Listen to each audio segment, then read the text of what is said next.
This is Top Accurate Global News Update. I am Abiodun Mohammed. 6 people, including 3 children, have been killed and 1 injured in a stabbing at a kindergarten in southern China, according to an official. A spokeswoman for the city government said the attack took place in Lianjiang in Guangdong province on Monday. In quote, the victims include 1 teacher, 2 parents and 3 students, and 1 suspect has been arrested, she told the AFP news agency. Police have classified the case as intentional assault. The report added, the incident was the top trending discussion on the social media platform Weibo, with 130 million views as of 12:20 p.m. But videos shot by passers-by claim to show the crime scene were removed from Weibo, as well as video sharing platform Douyin. China has seen a number of stabbing attacks in schools in recent years, despite government efforts to improve security. Last August, 3 people were killed after an attack in southern Jiangxi province that also targeted a nursery school. In April 2021, 2 children were killed and 16 others wounded when a knife-wielding man entered a kindergarten in southern China.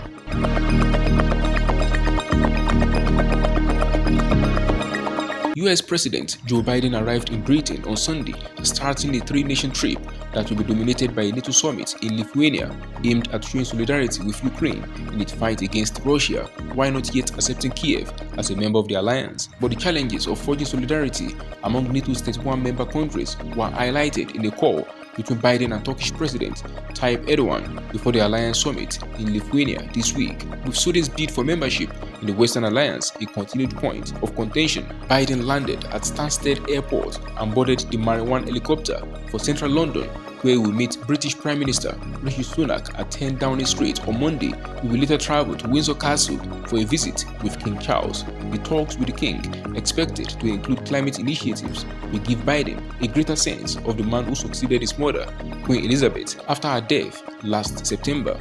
Biden had tea with the Queen at Windsor in June 2021, and they discussed many of the same issues that remain a top priority today, like Russia and China.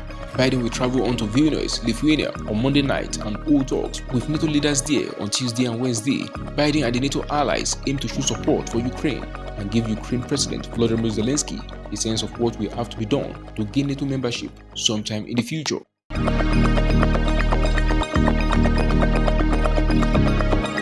Uzbekistan's President Shavkat Mirziyoyev was re-elected with 87.1% of the vote on Sunday, the country's Central Election Commission said on Monday, citing preliminary results. More than 15 million voters participated in Sunday's elections. Mirziyoyev, who has led Central Asia's most populous nation since 2016, called a snap election after changing the constitution through a referendum which reset his term count and extended the presidential term from 5 to 7 years. Mirziyoyev, who ran against 3 largely unknown candidates from the Ecological Party, the People's Democratic Party, and the Adolat Social Democratic Party, was largely expected to secure a majority of votes. Mirziyoyev had previously served as prime minister under his predecessor, Islam Karimov, and had styled himself as a reformer since coming to power, promising to create a new Uzbekistan. He had conducted long-awaited reforms that simplified taxes, removed hurdles for businesses, and allowed many to solve their bureaucratic problems via petitions on the presidential website. NGOs say human rights have also fared better under Mirziyoyev. He ended forced labor in the country's cotton fields and released political prisoners jailed during Karimov's long rule. However, the current government has also been accused of seeking to weaken the country's fledgling attempt at democracy.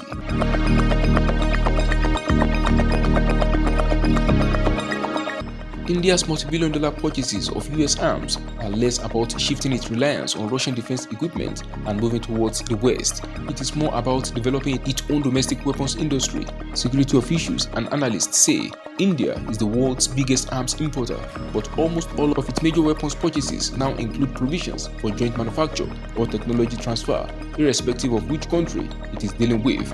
Also, Russia's war in Ukraine has disrupted some military supplies to India, reinforcing New Delhi's long-term desire to diversify imports or replace them with home-built hardware. Indian defense officials said India bought weapons worth over $60 billion in the last 20 years, of which 65% or nearly $39 billion were from Russia, according to Stockholm International Peace Research Institute data. Defense Minister Rajnath Singh has said that India intends to order weapons from the domestic arms industry worth over $100 billion over the next decade. India announced significant purchases of US defense equipment during Prime Minister Narendra Modi's state visit to Washington last month, including an over $1 billion order for GE engines for fighter jets. A possible $3 billion deal for MQ-9B Sea Guardian drones is also being discussed.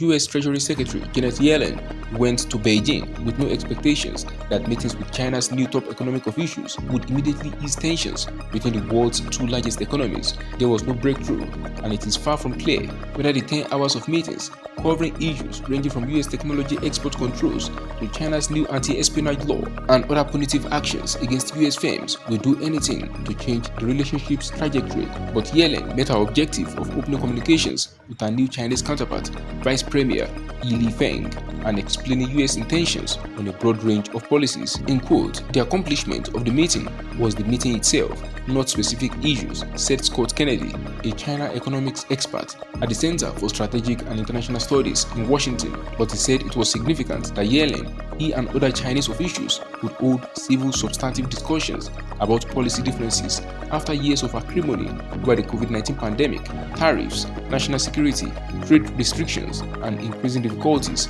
for US firms in China. China's state-run Global Times newspaper described the tone of Yellen's visit as, in quote, "pragmatic and rational," but the positive expectations it generated are like, in quote, "a candle in the wind, weak and uncertain." That is the size of top accolade global news update. You can follow us on our social media platforms as displayed on your screen. Happy New Week!